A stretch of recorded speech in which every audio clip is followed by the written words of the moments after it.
नमस्कार दोस्तों, YouTube channel exam learner में आपका स्वागत है। दोस्तों आज के इस वीडियो में हम लोग टीजीटी पीजीटी 2021 के लिए भूगोल का चौथा प्रैक्टिस सेट हल करेंगे।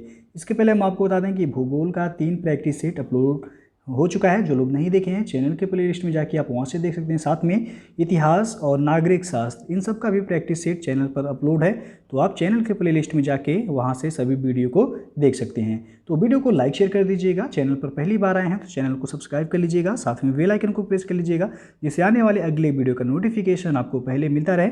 और पीडीएफ इसका हमारे टेलीग्राम चैनल पर मिल जाएगा। नीचे डिस्क्रिप्शन में टेलीग्राम का लिंक दे दिया गया है, वहाँ से ज्वाइन करके आप पीडीएफ भी डाउनलोड कर सकते हैं।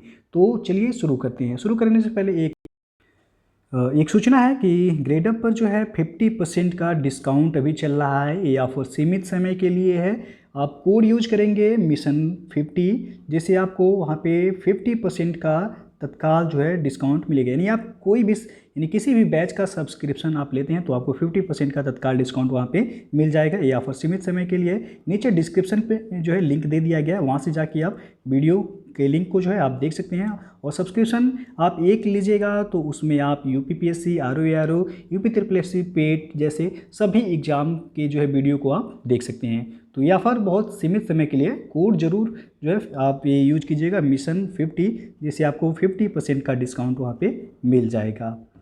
तो चलिए जो है शुरू करते हैं। पहला प्रश्न है आपका, भारत में आर्थिक सुधारों का प्रारंभ किस वर्ष में हुआ? तो 4 विकल्प है, इसमें आपको बताना है कौन सा सही हो जाएगा। यहाँ पे बी ऑप्शन सही होगा, 1991। भारत में आर्थिक सुधारों का प्रारंभ वर्ष 1991 में हुआ, जबकि 24 जुलाई 1991 को भारत में उदारीकरण, निजीकरण और वैश्वीकरण की नीति अपनाई गई थी। तो डेट जो है एग्जैक्ट याद रखिएगा, 24 जुलाई 1991। अगला क्वेश्चन है, निम्न कथनों पर विचार कीजिए। कथन ए दिया गया है, अहमदाबाद रुग्ण सूती वस्त्र उद्योग का एक बड़ा केंद्र है। कारण बी है, उद्योग के लिए अपेक्षित कपास उसके चारों ओर काली मिट्टी वाले प्रदेशों में बड़े पैमाने पर उगाई जाती है। निम्नलिखित कूट में से उत्तर को आपको छांटना है। तो यहाँ जो सही होगा बी ऑप्शन। ए तथा बी दोनों सही हैं, परंतु बी ए की सही व्याख्या है। तो आपको बता दें कि अहमदाबाद को भारत का मैनचेस्टर और भारत का बोस्टन भी कहा जाता है। यहाँ पर उत्तम महीन कपड़ा बनाया जाता है और कपास उत्पादन क्षेत्रों में स्थिति, पूंजी की उपलब्धता, आवागमन की सुविधा एवं घनी जनसंख्या आदि कारकों के चलते यहाँ मिलों का जमाव अधिक हुआ है। और संपत्ति पुरानी हो जाने के कारण अहमदाबाद की अधिकतर मिलें रुग्ण एवं व बंद हैं। तो बी ऑप्शन यहाँ पे सही हो जाएगा। तीसरा क्वेश्चन है, भूगर्भीय दृष्टि से भारत की सबसे पुरानी चट्टानें कहाँ की हैं? तो यह कर्नाटक के धारवाड़ क्षेत्र, ये विकल्प सही हो जाएगा। यहाँ पे भारतीय भूगर्भिक संरचना के इतिहास में आर्कियन क्रम में सर्वप्रथम धारवाड़ क्रम के चट्टानों का निर्माण हुआ। और धारवाड़ कर्नाटक का एक जिला है जहाँ पर इस क्रम के चट्टानों का सर्वाधिक विस्तार पाया जाता है, इसीलिए इसे धारवाड़ क्रम की चट्टान कहा जाता है। अगला क्वेश्चन है, निम्नलिखित देशों में से किसकी स्थल सीमा भारत के साथ सबसे अधिक है? तो आपको पता होगा बांग्लादेश, सी ऑप्शन यहाँ पे सही हो जाएगा। भारत की कुल स्थलीय सीमा की लंबाई जो है 15,200 किलोमीटर है। इसमें तटीय भाग की लंबाई यदि जोड़ा जाए तो 7,516.6 कहीं कहीं मिलेगा, कहीं 5 किलोमीटर आपको मिलेगा। तो भारत की स्थलीय सीमा जो है आपको पता होगा पाकिस्तान, चीन, भूटान, नेपाल, म्यांमार और बांग्लादेश से लगती है। और भारत की सबसे अधिक स्थलीय सीमा की लंबाई वह बांग्लादेश के साथ लगती है। कितना? 4,096 किलोमीटर। तो सी ऑप्शन से हो जाएगा। और सबसे कम जो है वह अफगानिस्तान के साथ लगता है। तो यहाँ पे आपका सी विकल्प सही हो जाएगा। पांचवा क्वेश्चन है, मूक घाटी आंदोलन संबंधित है किससे? तो ये संबंधित है केरल से, ये ऑप्शन सही हो जाएगा। मूक घाटी या शांत घाटी, जिसे साइलेंट वैली कहा जाता है, ये केरल में पश्चिमी घाट की कुंडली पहाड़ी पर स्थित वनों से आच्छादित एक नदी घाटी है, जहां 1 किलोमीटर दूरी पर थरकडावू जल विद्युत परियोजना है और यहीं से जो है कुंती नदी निकलती है। तो यहाँ ये ऑप्शन सही हो जाएगा। छठवां क्वेश्चन है, भारत मुख्य भूमि पूछा गया कि दक्षिणी सीमा कौन सी है? तो यहाँ पे सी विकल्प से होगा 8°4' उत्तरी अक्षांश। भारत की मुख्य भूमि की दक्षिणी सीमा 8°4' उत्तरी अक्षांश है, जबकि द्वीपों सहित दक्षिणी सीमा वह 6°4' उत्तरी अक्षांश जो कि इंदिरा पॉइंट पर स्थित है। सातवां क्वेश्चन है, निम्न में से भारत की सबसे बड़ी नदी द्वीप कौन सी है? तो वह है माजुली। डी विकल्प से हो जाएगा। भारत का सबसे बड़ा नदी द्वीप माजुली द्वीप है। और भारत में द्वीपों की कुल संख्या यदि देखा जाए तो 1300 से अधिक, जो कि बंगाल की खाड़ी, अरब सागर एवं मन्नार की खाड़ी में स्थित हैं। मिनिकॉय जो है ये लक्षद्वीप समूह का सबसे बड़ा द्वीप है। और पंबन द्वीप जो है सी ऑप्शन में जो दिया गया है, ये भारत और श्रीलंका के बीच मन्नार की खाड़ी में है, जो आदम पुल का एक अंश है। और ये तमिलनाडु के रामनाड जिले में प्रायद्वीपीय धरातल का विस्तार मात्र है। तो यहाँ पे पूछा गया है भारत की सबसे बड़ी नदी द्वीप कौन सा है, तो वह है माजुली। अगला जो क्वेश्चन है, भारत के शुष्कतम स्थान का नाम बताएं। तो वह है जैसलमेर। सी विकल्प से हो जाएगा। अरावली पर्वत की श्रेणियों द्वारा राजस्थान से अलग होने वाला यह उत्तरी पश्चिमी रेगिस्तानी भाग आधे से अधिक क्षेत्र में फैला हुआ है। यहाँ निर्जन एवं रेतीले भाग में चारों ओर रेत के टीले दिखाई देते हैं। यहाँ पर वर्षा बहुत कम होती है। जैसलमेर क्षेत्र देश का सबसे शुष्कतम क्षेत्र है। यहाँ 5 सेंटीमीटर वर्षा मात्र होती है। कितना? तो मात्र 5 सेंटीमीटर वर्षा। तो जैसलमेर राजस्थान आपको पता होगा। अगला जो क्वेश्चन है, लखीमपुर खीरी में स्थित दुधवा नेशनल पार्क किसके लिए प्रसिद्ध है? ये तो यह है बाघ के लिए। सी ऑप्शन सही हो जाएगा। लखीमपुर खीरी में स्थित दुधवा नेशनल पार्क बाघ के लिए प्रसिद्ध है, जो कि उत्तर प्रदेश में स्थित है। और उत्तर प्रदेश में स्थित अन्य पार्क जो है वह चंद्रप्रभा अभयारण्य है, जो कि चंदौली जिले में स्थित है। 10वां क्वेश्चन है, भारत और पाकिस्तान के बीच की सीमा है। तो यहाँ पे सी ऑप्शन सही होगा, आरोपित सीमा। भारत और पाकिस्तान के बीच आरोपित सीमा है। आरोपित सीमा का विकास भी परवर्ती सीमा के द्वारा होता है, किंतु परवर्ती सीमाओं से भिन्न ये सांस्कृतिक वातावरण से बिल्कुल समता नहीं रखती है, अपितु उस पर आरोपित होती है, जो एक ही जाति, धर्म अथवा भाषा के लोगों को विभक्त करती है। तो पूछा गया भारत और पाकिस्तान के बीच की सीमा, तो वह आरोपित सीमा हो जाएगा। सी ऑप्शन सही है। 11वां क्वेश्चन है, एक फ्रांसीसी वास्तुकार ली कार्बूजियर ने कौन सा शहर डिजाइन किया था? तो ये चंडीगढ़ इन्होंने डिजाइन किया था। बी ऑप्शन सही हो जाएगा।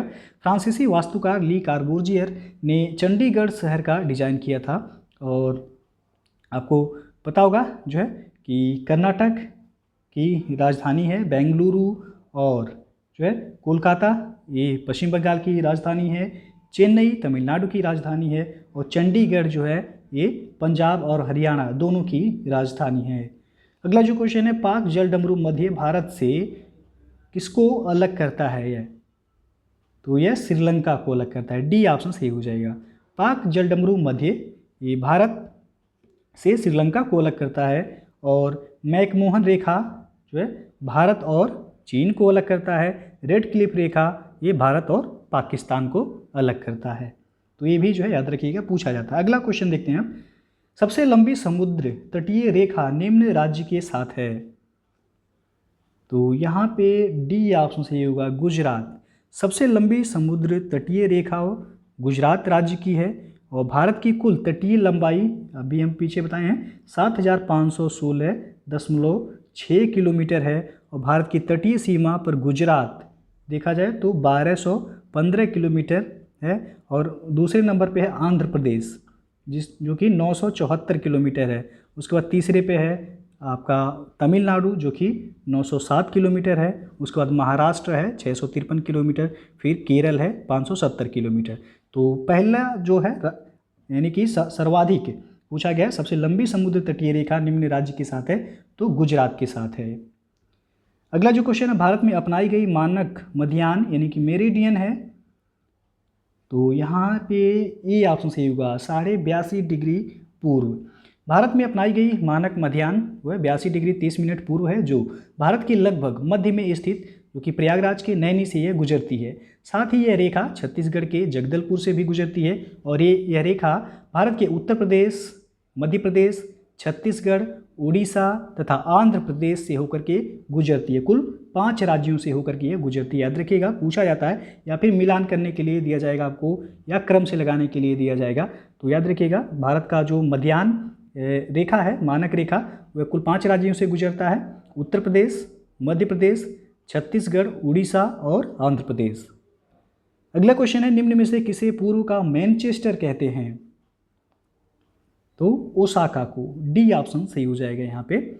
ओसाका शहर जापान में है जहाँ पर सूती वस्त्र उद्योग की प्रधानता है, जिसके कारण इसे पूर्व का मैनचेस्टर कहा जाता है। 16वां क्वेश्चन, ऑपरेशन फ्लड किससे संबंधित था? तो आप सबको पता होगा, यस, शहरों में दूध की उपलब्धता में सुधार से, दुग्ध उत्पादन से। ऑपरेशन फ्लड ये शहरों में दुग्ध की उपलब्धता में सुधार से संबंधित था। बाकी जो है और भी क्रांतियाँ पूछा जाता है, याद रखिएगा। हरित क्रांति खाद्यान्न उत्पादन से है, नीली क्रांति मत्स्य उत्पादन से, भूरी क्रांति उर्वरक उत्पादन से, और रजत क्रांति जो है यह अंडा उत्पादन से संबंधित है। अगला क्वेश्चन है, मानक गतिविधियाँ जो आय उत्पन्न करती हैं उन्हें क्या कहते हैं? तो वह कहलाता है आर्थिक गतिविधियाँ, बी ऑप्शन सही हो जाएगा।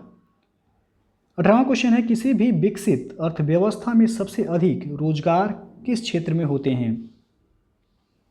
तो वह तृतीयक क्षेत्र में होता है, ए ऑप्शन सही हो जाएगा यहाँ पे। किसी भी विकसित अर्थव्यवस्था में सबसे अधिक रोजगार तृतीयक क्षेत्र में होते हैं, और तृतीयक क्षेत्र के अंतर्गत जो है मूलतः सेवा क्षेत्र जैसे कि यातायात सेवाएं हो गया, बैंकिंग एवं व्यापार की सेवाएं, वाणिज्य, संचार आदि को इसमें सम्मिलित किया जाता है। 19वां क्वेश्चन है, लकड़ी काटने का व्यवसाय किस श्रेणी में आता है?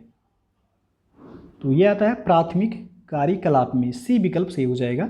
लकड़ी काटने का व्यवसाय ये प्राथमिक कार्यकलाप की श्रेणी में आता है, और प्राथमिक व्यवसाय के अंतर्गत वे सभी व्यवसाय सम्मिलित किए जाते हैं जो भूमि, वन तथा जलराशियों के दोहन से संबंधित होते हैं। ये ऐसी आर्थिक क्रियाएं हैं जिसमें प्राकृतिक संसाधनों का प्रत्यक्ष उपभोग होता है, जैसे कि कृषि, वन, लकड़ी काटना, आखेट, मत्स्य उत्पादन, पशुचारण, ये सभी। 20वां क्वेश्चन है, आर्थिक भूगोल किस विषय की शाखा है? तो यह है मानव भूगोल का, ए ऑप्शन सही हो जाएगा यहाँ पे। वर्तमान समय में जो है भूगोल को अनेक प्रकार से विभाजित एवं उप विभाजित किया गया है। भूगोल की दो प्रधान शाखाएं हैं, पहला भौतिक भूगोल और दूसरा मानव भूगोल। मानव भूगोल की विषय वस्तु सभी सामाजिक विषयों का एकीकरण करती है। इसके अंतर्गत सांस्कृतिक भूगोल, राजनीतिक भूगोल, आर्थिक भूगोल, जनसंख्या भूगोल, प्रादेशिक भूगोल, आवासीय भूगोल को सम्मिलित किया जाता है।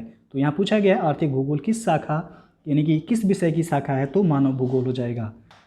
21वां क्वेश्चन है, विश्व में सबसे बड़ी खाड़ी यानी कि गल्फ कौन सी है? तो यहाँ ए ऑप्शन सही होगा, मैक्सिको की खाड़ी। 3 ओर से जो है स्थल एवं 1 ओर से समुद्र से घिरे भाग को हम खाड़ी कहते हैं, और विश्व की सबसे बड़ी खाड़ी यानी कि गल्फ मैक्सिको की खाड़ी है। और आपको याद होगा कि समुद्र एवं स्थल के मध्य संगम स्थल को समुद्र तट एवं समुद्र तथा स्थल के मिलन रेखा को ही तट रेखा कहते हैं। तो यहाँ पे आपका ये ऑप्शन सही हो जाएगा। 22वां क्वेश्चन है, निम्नलिखित में से किस लेखक ने अंतरिक्ष अर्थव्यवस्था में आइसोडेपेंस की संकल्पना की शुरुआत की है? तो यहाँ डी ऑप्शन सही हो जाएगा, ये वेबर ने, यानी कि इनका नाम है पूरा अल्फ्रेड वेबर। यह एक जर्मन अर्थशास्त्री थे। अल्फ्रेड वेबर ने थ्योरी ऑफ इंडस्ट्रीज में अपने सिद्धांत औद्योगिक अवस्थिति का प्रतिपादन किया, जो कि न्यूनतम परिवहन लागत पर आधारित है। आइसोडेपेन वह रेखा है जो समान कुल लागतों के बिंदुओं के बिंदु पथ को यह जोड़ता है। तो डी ऑप्शन सही हो जाएगा, अल्फ्रेड वेबर। 23वां क्वेश्चन है, विकास की अवधारणा के संबंध में निम्नलिखित में से कौन सा कथन सही है? तो यहाँ सी विकल्प सही हो जाएगा, विकास का अभिप्राय परिवर्तन के साथ वृद्धि है। विकास एक सतत चलने वाली प्रक्रिया है। विकास का अभिप्राय परिवर्तन के साथ वृद्धि से लगाया जाता है, जो समय और स्थान की तुलना में हमेशा बदलती रहती है। विकास एक बहुआयामी प्रक्रिया होती है। तो यहाँ पे सी विकल्प सही है। 24वां क्वेश्चन है, पेरिस निम्न में से किस नदी के तट पर स्थित है? इस तरह के भी प्रश्न हमेशा पूछे जाते हैं। तो यहाँ पे बी ऑप्शन सही हो जाएगा, सीन नदी। फ्रांस की राजधानी है पेरिस, जो कि सीन नदी के किनारे यह बसा हुआ है। और 25वां क्वेश्चन है, किस जनगणना वर्ष में भारत में जनसंख्या वृद्धि ऋणात्मक हुई थी? तो यहाँ पे सी ऑप्शन सही होगा, वर्ष 1921 में। वर्ष 1921 में हुई जनगणना में भारत में जनसंख्या वृद्धि ऋणात्मक हुई। और आपको पता होगा कि जो है वर्ष 1921 को ही जनसांख्यिकी विभाजक वर्ष के रूप में भी जाना जाता है। अगला क्वेश्चन है, निम्नलिखित में से किस अक्षांशीय कटिबंध को जनसंख्या की गुत्थी के रूप में जाना जाता है? तो वह है 20 डिग्री से 40 डिग्री उत्तरी अक्षांश। 20 डिग्री से 40 डिग्री उत्तरी अक्षांश के मध्य विश्व की जनसंख्या करीब 50% से अधिक जनसंख्या निवास करती है। इसी कारण इस कटिबंध को जनसंख्या की गुत्थी कहा जाता है। 27वां क्वेश्चन है, अनुकूलता जनसंख्या सिद्धांत के प्रतिपादक थे? तो वह थे एडविन केनन। बी विकल्प सही हो जाएगा यहाँ पे आपका। अनुकूलता जनसंख्या सिद्धांत के प्रतिपादक एडविन केनन थे और अनुकूलतम जनसंख्या की संकल्पना सबसे पहले सिज्विक नामक अर्थशास्त्री ने प्रस्तुत किया था। तो यदि पूछा है किसने सबसे पहले प्रस्तुत किया था, तो सिज्विक नामक अर्थशास्त्री ने प्रस्तुत किया था। अगला क्वेश्चन है, प्रादेशिक भूगोल भूगोल का क्रोध है, यह कथन किसका है? तो यह कथन है ब्लास का। सी विकल्प सही हो जाएगा। विडाल डी ला ब्लास को जो है फ्रांस में मानव भूगोल का संस्थापक एवं संभववाद विचारधारा का जन्मदाता माना जाता है। भौगोलिक अध्ययन के संबंध में उनका यह मानना था कि भूगोल का मुख्य उद्देश्य पृथ्वी के धरातलीय खंड लघु समरूप क्षेत्र में मानव एवं पर्यावरण के संबंधों का अध्ययन करना है। ब्लास महोदय ने प्रादेशिक भूगोल को भूगोल का क्रोध कहा है। और 29वां प्रश्न है, निम्नलिखित में से किसने भूगोल में संभववाद की संकल्पना को प्रतिपादित किया? तो अभी जो आपको बताया गया है विडाल डी ला ब्लास।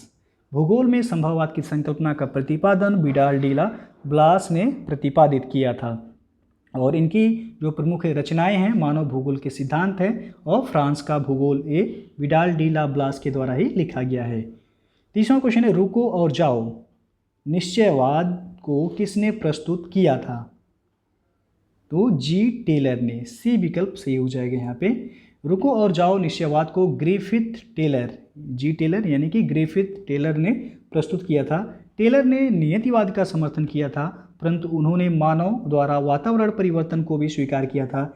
इस विचारधारा को उन्होंने वैज्ञानिक निश्चयवाद कहा। इसे नव निश्चयवाद एवं रुको तथा जाओ नियतिवाद भी कहा जाता है। उनके अनुसार मानव ट्रैफिक पुलिस की तरह कार्य करता है। 31वां क्वेश्चन है, किस विचारधारा संप्रदाय ने सर्वप्रथम संभववाद विकसित किया? तो सी विकल्प से होगा, भूगोल का फ्रांसीसी संप्रदाय। भूगोल के फ्रांसीसी संप्रदाय ने सर्वप्रथम संभववाद विकसित किया, जिनमें प्रमुख संभववादी विचारक हैं लूसियन फैब्रे, विडाल डी ला ब्लास, जीन ब्रून्स और ईसा बोमेन। 32वां क्वेश्चन है आपका, जियोग्राफी शब्द किसने पेश किया था? तो सी विकल्प से होगा, इरेटोस्थनीज ने। जियोग्राफी शब्द इरेटोस्थनीज ने जो है दिया था और इरेटोस्थनीज ने पृथ्वी की परिधि को मापने के लिए साइने एवं अलेक्जेंड्रिया में प्रेषण किया तथा इन दोनों के बीच की दूरी को 5000 स्टेडिया बताया, जबकि यह दूरी वास्तव में 4530 स्टेडिया ही है। साथ ही उससे पृथ्वी की आकृति को पूर्णतः गोलाकार माना था। तो पूछा है भूगोल शब्द यानी कि ज्योग्राफी शब्द का प्रयोग किसने किया था? तो इरेटोस्थनीज ने। अगला जो क्वेश्चन है, निम्नलिखित में से कौन से भूगोलवेत्ता भूगोल के सामान्य अथवा सार्वभौमिक तथा विशेष अथवा विशिष्ट के रूप में द्विशाखन के प्रतिपादक थे? तो यहाँ पे जो सही हो जाएगा बी विकल्प सही हो जाएगा, वारेनियस। बर्नार्ड वारेनियस ये भूगोल के सामान्य अथवा सार्वभौमिक तथा विशेष अथवा विशिष्ट के रूप में द्विशाखन के प्रतिपादक थे। वारेनियस ये जर्मनी के विद्वान थे, ये जो है जर्मनी के विद्वान थे जिनकी प्रमुख पुस्तक सामान्य भूगोल है और वह पहला विद्वान था जिससे घोषित रूप से यह बताया कि सबसे ज़्यादा ताप विषुवतरेखीय पेटी में नहीं बल्कि अयनवर्तीय रेखाओं के सहारे विश्व के उष्ण मरुस्थलों में पाया जाता है। 34वां क्वेश्चन है, निम्नलिखित स्थानों में कौन दक्षिण का चेरापूंजी के नाम से जाना जाता है? तो वह अगुम्बे। सी ऑप्शन सही हो जाएगा। दक्षिण का चेरापूंजी अगुम्बे को कहा जाता है। अगुम्बे एक कर्नाटक राज्य के शिमोगा जिले में स्थित है। यहाँ जो है साल भर भारी बारिश होती है, इसलिए इस स्थान को दक्षिण का चेरापूंजी कहा जाता है। चेरापूंजी ये भारत के उत्तर पूर्वी राज्य मेघालय का एक शहर है और यह करीब शिलांग से 53 किलोमीटर की दूरी पर स्थित है। हाल ही में इसका नाम चेरापूंजी से बदलकर सोहरा रख दिया गया है। क्या रखा गया है? तो चेरापूंजी से इसका नाम बदलकर सोहरा रख दिया गया है वास्तव में स्थानीय लोग इसे सोहरा नाम से ही जानते हैं। अगला जो क्वेश्चन है, निम्नलिखित में से किसने छायापुंज संसाधन की संकल्पना का सूत्रपात किया? तो यहाँ डी विकल्प सही होगा, जिम्मरमैन ने। जिम्मरमैन ने छायापुंज संसाधन की संकल्पना का सूत्रपात किया। और अगला जो क्वेश्चन है, सूची 1 को सूची 2 के साथ मिलान करना है और कोड के माध्यम से बताना है कौन सा विकल्प सही होगा। तो एक तरफ लेखक दिया गया है, दूसरी तरफ पुस्तक। तो स्ट्रैबो की पुस्तक का नाम आपको बताना है क्या है। तो इनके द्वारा ज्योग्राफी लिखा गया था, एक हो जाएगा चौथा। फिर है वारेनियस, तो इनकी पुस्तक का नाम है ज्योग्राफिया जनरलिस, यानी कि बी का हो जाएगा तीसरा। फिर है टॉलमी की पुस्तक का नाम है, इनके भी पुस्तक का नाम है ज्योग्राफिया, तो सी का हो जाएगा दूसरा। और रेटजेल के द्वारा लिखा गया जो पुस्तक है एंथ्रोपोजियोग्राफी, ये काफ़ी फेमस है, हमेशा पूछा जाता है, तो डी का हो जाएगा पहला। 4, 3, 2, 1 जिस ऑप्शन में होगा वो सही हो जाएगा। तो 4, 3, 2, 1 आप देख सकते हैं, सी ऑप्शन सही हो जाएगा यहाँ पे। 37वां क्वेश्चन है, अर्धकुंडे के लेखक हैं। तो यहाँ पे सी ऑप्शन सही होगा, कार्ल रिटर। अर्धकुंडे पुस्तक के लेखक कार्ल रिटर हैं। रिटर एक ईश्वरवादी उद्देश्यवादी विचारक थे।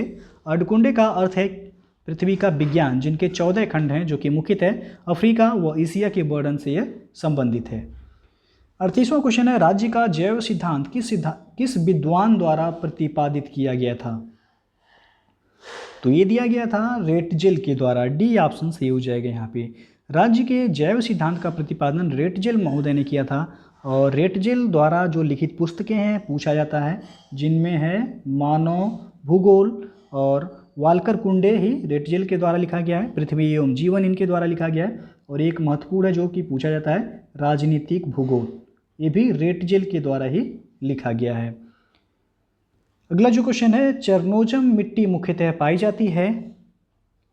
तो ये पाया जाता है स्टेपीज घास क्षेत्र में, सी विकल्प सही हो जाएगा यहाँ पे। स्टेपी घास के मैदान में चरनोजम, इसे रेगुर भी कहा जाता है, चरनोजम को ही रेगुर मिट्टी कहा जाता है। और ये मिट्टी जो है कपास की खेती के लिए उपयुक्त है। और इस मिट्टी को स्वतः जुताई वाली मिट्टी भी कहा जाता है, काफ़ी जो है उपजाऊ होता है। अगला क्वेश्चन है, केरल में कौन सा वन्यजीव रिजर्व हाथियों के लिए जाना जाता है? तो है पेरियार, बी विकल्प से हो जाएगा यहाँ पे। केरल में पेरियार वन्यजीव रिजर्व हाथियों के लिए जाना जाता है। और जो है पाखल वन्यजीव रिजर्व जो कि तेलंगाना में है, याद रखिएगा, पाखल यदि पूछा जाए तो पाखल वन्यजीव रिजर्व तेलंगाना में, और चंद्रप्रभा जो है ये वन्यजीव रिजर्व उत्तर प्रदेश में है। कान्हा ये आपका मध्य प्रदेश में स्थित है। अगला जो क्वेश्चन है, वटलैंड आयोग की रिपोर्ट आवर कॉमन फ्यूचर में विश्लेषण किया गया है। तो पर्यावरण विकास अंतर संबंध का, डी विकल्प सही हो जाएगा यहाँ पे। अगला जो क्वेश्चन है, निम्नलिखित में से कौन सा विषय जनसंख्या एवं मानव समुदायों के महत्वपूर्ण आंकड़ों के अध्ययन से संबंधित है? तो वह है जनांकिकी, सी विकल्प से हो जाएगा। जनांकिकी जनसंख्या एवं मानव समुदाय के महत्वपूर्ण आंकड़ों के अध्ययन से यह संबंधित है। 43वां क्वेश्चन है, मॉन्ट्रियल प्रोटोकॉल पूर्व लेख का संबंध है? तो यह संबंधित है ओजोन नहीं शोषण से, बी ऑप्शन सी हो जाएगा। मॉन्ट्रियल प्रोटोकॉल का संबंध ओजोन से है। और संयुक्त राष्ट्र संघ के निर्देशन में ओजोन छिद्र से उत्पन्न चिंता निवारण हेतु 16 सितंबर 1987 को मॉन्ट्रियल में एक समझौता हुआ। ओजोन संरक्षण की दिशा में यह पहला व्यापक प्रयास था।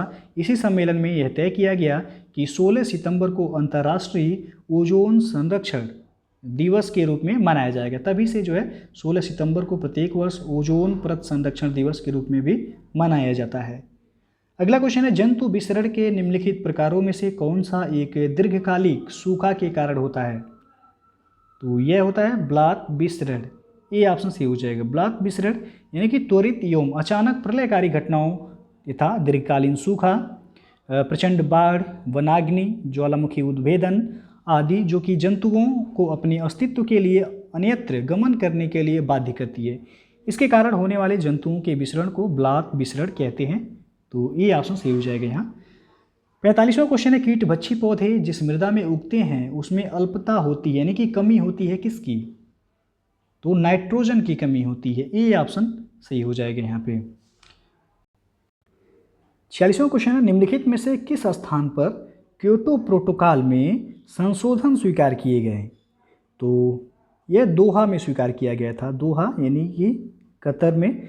तो आपको बता दें कि जापान के क्योटो शहर में 11 दिसंबर 1997 को हुए UNFCCC के तीसरे सम्मेलन में जो है क्योटो प्रोटोकॉल को स्वीकार किया गया था। इसके तहत संधि में शामिल 37 विकसित देशों से सामूहिक ऐप से जो है ग्रीन हाउस गैसों के उत्सर्जन को 1990 के स्तर पर लाने के लिए 2008 से 12 तक 5.2% कटौती करने का प्रावधान किया गया था। तो यह संशोधन कहाँ हुआ था, पूछा गया था कतर, दोहा में। अगला क्वेश्चन है, निम्नलिखित में से कौन महाद्वीपीय ढाल का सही औसत ढाल कोड है? तो यहाँ बी ऑप्शन से हो जाएगा, 4 डिग्री। महाद्वीपीय ढाल का सही औसत ढाल 4 डिग्री, यदि ऑप्शन में 5 डिग्री रहे तो दोनों होता है, 4 डिग्री या 5 डिग्री। जलमग्न तट के गहरे सागरीय मैदान के बीच तीव्र ढाल वाले भाग को महाद्वीपीय मग्न ढाल कहते हैं। इनके निर्माण में मतभेद है। प्रथम मत के अनुसार इनकी उत्पत्ति सागरीय तरंगों के द्वारा जो है अपर्दन के कारण होती है, जबकि दूसरे मत के अनुसार इनका निर्माण विवर्तनिक यानी कि भ्रंशन कारणों से होता है और भ्रंशन के समय मग्न ढालों के ऊपर कुछ गहरी खाइयाँ और कंदराएँ निर्मित हो जाती हैं, जिन्हें महासागरीय गर्त कहते हैं। तो ऑप्शन में यदि 4 रहे तो 4 आपको टिक करना है, 4 डिग्री, या फिर 5 रहे तो 5 डिग्री। अगला क्वेश्चन है, हिंद महासागर की औसत गहराई पूछा गया है, कितनी है? तो यहाँ पे सी विकल्प से हो जाएगा, 4000 मीटर। हिंद महासागर का उत्तरी किनारा विकसित न होने तथा कटा-फटा होने के कारण इसे अर्ध महासागर कहा जाता है। इस महासागर के सीमांत में मोजाम्बिक चैनल, लाल सागर, फारस की खाड़ी, अरब सागर, बंगाल की खाड़ी, अंडमान सागर अवस्थित है। इसका क्षेत्रफल लगभग 7.34 करोड़ वर्ग किलोमीटर है और औसत गहराई जो है वह 4000 मीटर है। 49वां क्वेश्चन है, अटलांटिक महासागर की औसत गहराई पूछा गया है, कितनी है? तो इसकी औसत गहराई है 3900 मीटर। तो यहाँ पे जो है आपका डी ऑप्शन सही होगा। अटलांटिक महासागर की औसत गहराई जो है वह 3900 मीटर है और अटलांटिक महासागर का क्षेत्रफल प्रशांत महासागर का क्षेत्रफल से आता है और यह विश्व के 1/6 भाग पर फैला हुआ है। अगला जो क्वेश्चन है आपका, निम्नलिखित में कौन महासागरीय नितल का सर्वाधिक विस्तृत उच्चावच मंडल है? तो इसमें सी ऑप्शन से गहरा महासागरीय मैदान।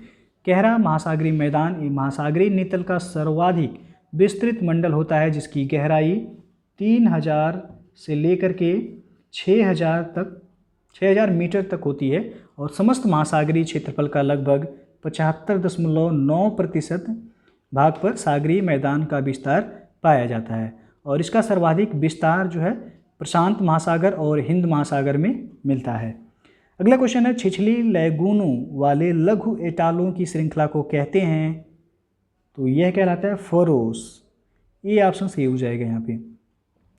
छिछली लैगूनों वाले लघु एटाल की श्रृंखला को फरोस कहते हैं। घोड़े की नाल या मुद्रिका के आकार वाली प्रवाल भित्ति को एटाल कहा जाता है। इसकी स्थिति प्रायद्वीप के चारों ओर या जलमग्न पठार के ऊपर अंडाकार रूप में पाई जाती है, किंतु इसका जो है कोई न कोई भाग खुला अवश्य रहता है। इसके बीच में लैगून होती है। जैसे कि आपको पता होगा भारत में चिल्का झील, जो कि लैगून झील का एक उदाहरण है, तो जिसकी जो है गहराई वह 40 से 70 फैदम यानी कि फीट में देखा जाए तो 240 से 420 फीट तक पाए जाते हैं। जब एटाल द्वीप लाइन में रहते हैं तो उसे फरोस तटीय प्रवाल भित्ति कहते हैं। तो वही पूछा गया है कि छिछली लैगूनों वाले लघु एटालों की श्रृंखला को क्या कहते हैं? तो फरोस कहलाता है। अगला क्वेश्चन है, निम्नलिखित में कौन प्रवाल विरंजन यानी कि ब्लीचिंग का प्रमुख कारक है? तो वह है वैश्विक ऊष्मन। बी ऑप्शन यहाँ पे सही हो जाएगा। प्रवाल विरंजन का प्रमुख कारण वैश्विक ऊष्मन यानी कि ग्लोबल वार्मिंग में वृद्धि है। प्रवाल विरंजन का सामान्य अर्थ होता है कि शैवाल का श्वेत रंग हो जाने से प्रकाश संश्लेषण न होने के कारण शैवाल के अभाव में प्रवाल कीट का मर जाना। और प्रवाल विरंजन की घटना का अवलोकन सर्वप्रथम वर्ष 1919 ईस्वी में अल्फ्रेड मेयर, किसने किया था? तो अल्फ्रेड मेयर के द्वारा किया गया था। अगला जो प्रश्न है, ग्रेट बैरियर स्थित है? तो आप सबको पता होगा ये ऑस्ट्रेलिया के पूर्वी तट पर, सी विकल्प सही हो जाएगा। ग्रेट बैरियर रीफ ये ऑस्ट्रेलिया के पूर्वी तट पर स्थित है और यह विश्व की सबसे बड़ी अवरोधक प्रवाल भित्ति है, जिसकी लंबाई 1920 किलोमीटर और चौड़ाई इसका देखा जाए तो 11 से लेकर के 128 किलोमीटर तक पाई जाती है। अगला प्रश्न है, निम्न में से किसकी भारत में ग्रीष्मकालीन मानसून के आगमन में प्रभावी भूमिका है? तो यह हिमालय की अवस्थिति का। ग्रीष्मकालीन मानसून के आगमन में सभी कारण महत्वपूर्ण भूमिका निभाते हैं, लेकिन हिमालय की अवस्थिति की मुख्य भूमिका होती है। अगर हिमालय न होता तो ये सभी कारण जो है नगण्य हो जाते, इसलिए प्रभावी भूमिका जो है हिमालय की अवस्थिति होगा यहाँ। 55वां क्वेश्चन है, सूर्य से पृथ्वी तल तक पहुँचने में सूर्यातप को समय लगता है कितना? तो 9 मिनट का समय लगता है, सी विकल्प सही हो जाएगा। सूर्य ये सौर मंडल का केंद्र तथा ऊर्जा स्रोत है। सूर्य के ऊर्जा का उत्सर्जन प्रति सेकंड जूल होता है और सूर्य से पृथ्वी तक प्रकाश पहुंचने में 8 मिनट कितना? तो 8 मिनट 16.6 सेकेंड का समय लगता है और सूर्य के प्रकाश द्वारा एक वर्ष में चली गई दूरी को ही एक प्रकाश वर्ष कहते हैं। तो एग्जैक्ट जो है यदि ऑप्शन में रहता 8 मिनट 16.6 सेकेंड तो सही होता, लेकिन नियर अबाउट आपका यहाँ 9 मिनट हो जाएगा। अगला क्वेश्चन है, ओजोन छीणता का परिणाम हो सकता है? तो वह होगा त्वचा कैंसर का होना, सी ऑप्शन सही हो जाएगा। ओजोन छीणता का परिणाम त्वचा कैंसर का होना है और ओजोन छीणता के परिणाम स्वरूप तापमान में वृद्धि के कारण महाद्वीपीय तथा पर्वतीय हिमनदों एवं आर्कटिक एवं अंटार्कटिक हिम टोपियाँ जो है वह पिघल जाएंगी, जिस कारण सागर तल वह ऊपर उठने लगेगा। अगला जो क्वेश्चन है, ऊपरी क्षोभ मंडल यानी कि ट्रोपोस्फियर में तीव्रगामी पवनों की संकरी पट्टी को कहते हैं? तो यह कहलाएगा जेट स्ट्रीम, बी ऑप्शन यहाँ पे सही हो जाएगा। क्षोभ मंडल की ऊपरी परतों में पश्चिमी से पूर्व की ओर अत्यंत तीव्र गति से चलने वाली पवन धाराओं को जेट स्ट्रीम कहा जाता है। यहाँ जो है 7.5 से 14 किलोमीटर की ऊंचाई पर पश्चिम से पूर्व की ओर प्रवाहित होती हैं और यह दोनों गोलार्धों में पाई जाती हैं, परंतु उत्तरी गोलार्ध में यह अत्यधिक जो है शक्तिशाली होता है।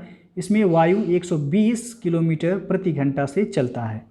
तो यहाँ पे बी ऑप्शन सही हो जाएगा। ये ऊपरी क्षोभ मंडल यानी कि ट्रोपोस्फियर में तीव्रगामी पवनों की संकरी पट्टी को कहते हैं, तो जेट स्ट्रीम कहलाता है। और आपको पता होगा कि क्षोभ मंडल में मौसम संबंधी घटनाएं जो है होती हैं। प्रश्न भी पूछा गया है कि मौसम संबंधी घटनाएं किस मंडल में होती हैं? तो क्षोभ मंडल में। और वायुयान जो है किस मंडल में उड़ाए जाते हैं? तो समताप मंडल में। और समताप मंडल में ही जो है ओजोन परत पाया जाता है। तो ये सभी याद रखिएगा। क्रम से दर्शाने के लिए दिया जाता है, तो सबसे पहले हो जाएगा आपका ट्रोपोस्फियर यानी कि क्षोभ मंडल, फिर स्ट्रेटोस्फियर यानी कि समताप मंडल, फिर हो जाएगा आपका मेसोस्फियर मध्यमंडल, और फिर जो है लास्ट में आपका होगा आयनोस्फियर यानी कि आयन मंडल।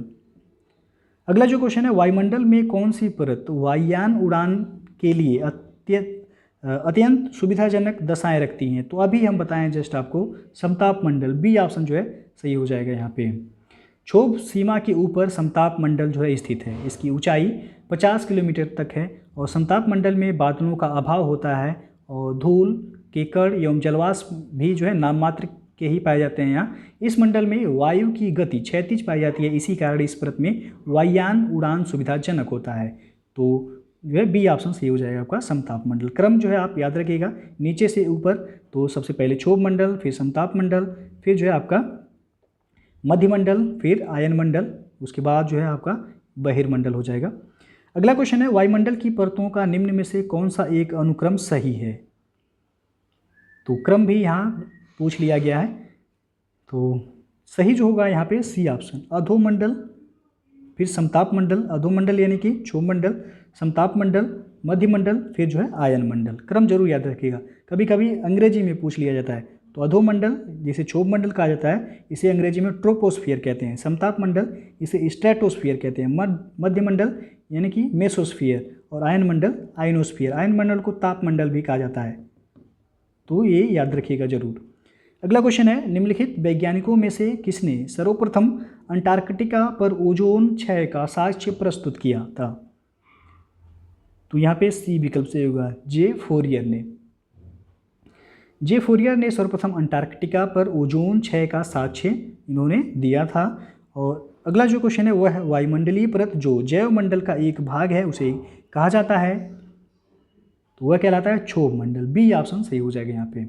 वह वायुमंडलीय परत जिसमें जैवमंडल का एक भाग है उसे क्षोभ मंडल कहा जाता है। और क्षोभ मंडल ये वायुमंडल की सबसे निचली एवं सघन परत है जिसमें वायु के संपूर्ण भार का 75% भाग में यह पाया जाता है और सबसे यह निचला मंडल है, आप याद रखिएगा।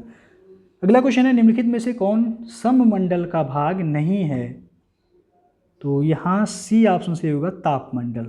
तापमंडल ये सममंडल यानी कि समताप मंडल का भाग नहीं है, जबकि मध्यमंडल हो गया, समताप मंडल और क्षोभ मंडल ये सममंडल के उपमंडल हैं। आपको पता होगा कि इन सभी भागों में सममंडल इसलिए कहा जाता है कि इनमें गैसों के अनुपात में परिवर्तन नहीं होता है। अंतिम क्वेश्चन है, ध्रुवों की ओर ट्रोपोपॉज की ऊंचाई आपको बताना है बढ़ती है, स्थिर रहती है, घटती है या फिर एक बिंदु पर अस्थिर रहती है? तो यहाँ पे सी विकल्प से हो जाए घटती है। ट्रोपोपॉज ये 1.5 किलोमीटर एक मोटी परत है जो कि परिवर्तन मंडल एवं समताप मंडल के बीच ये स्थित है। ध्रुवों की ओर ट्रोपोपॉज की ऊंचाई घटती है। इस भाग में सभी प्रकार के मौसमी परिवर्तन स्थगित हो जाते हैं और विषुवत रेखा पर ट्रोपोपॉज की अधिकतम ऊंचाई वह 17 से 18 किलोमीटर तथा ध्रुवों पर यह न्यूनतम 8 से 10 किलोमीटर तक होता है। तो यहाँ पे सी विकल्प से हो जाएगा कि ध्रुवों की ओर ट्रोपोपॉज की ऊंचाई घटती है। तो दोस्तों ये था आपका भूगोल विषय का चौथा प्रैक्टिस सेट जो कि आपके आगामी एग्जाम टीजीटी जो कि 7 और 8 अगस्त को आपका जो है एग्ज़ाम डेट है। तो वीडियो यदि पसंद आया हो तो लाइक शेयर कर दीजिएगा। चैनल को सब्सक्राइब नहीं किए हैं तो चैनल को सब्सक्राइब कर लीजिएगा, साथ में बेल आइकन को प्रेस कर लीजिएगा जिससे आने वाले अगले वीडियो का नोटिफिकेशन आपको पहले मिलता रहे। तो वीडियो को पूरा देखने के लिए बहुत बहुत धन्यवाद।